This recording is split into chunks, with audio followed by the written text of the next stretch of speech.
بسم اللہ الرحمن الرحیم۔ السلام علیکم۔ آج ایک دوسرا واقعہ ہے لوہار کی مغفرت کا۔ امام احمد حنبل رحمۃ اللہ علیہ کا ایک پڑوسی لوہار تھا۔ جب وہ فوت ہوا تو ایک بڑے عالم نے اسے خواب میں دیکھا اور پوچھا بھئی کیا بنا؟ لوہار کہنے لگا اللہ تعالیٰ کی رحمت ہوئی اور مجھے نہ صرف بخش دیا گیا بلکہ مجھے امام احمد حنبل رحمۃ اللہ علیہ کے درجہ میں پہنچا دیا گیا۔ خواب دیکھنے والے عالم بہت حیران ہوئے اور سوچا کہ اس کے اہل خانہ سے پوچھنا چاہیے کہ اس کا کون سا ایسا عمل تھا جو رب کریم کو پسند آ گیا۔ اس لوہار کے اہل خانہ نے بتایا کہ اس کی دو باتیں عجیب تھیں۔ ایک تو یہ کہ اس کے دل میں اللہ تعالیٰ کا بہت احترام تھا۔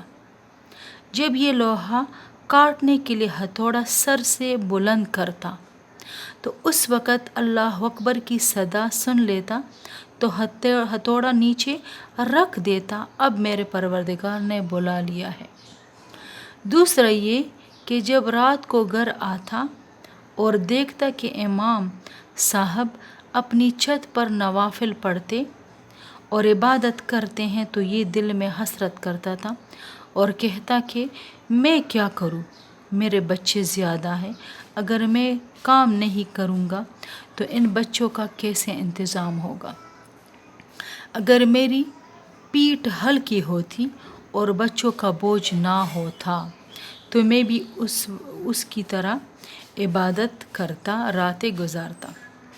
اہل خانہ کی یہ باتیں سن کر خواب دیکھنے والے عالم نے کہا لوہار کے اسی اخلاص اور نیک جذبات کی وجہ سے رب کریم نے اسے وہی درجہ عطا فرمایا جو امام احمد حنبل رحمۃ اللہ علیہ کا تھا۔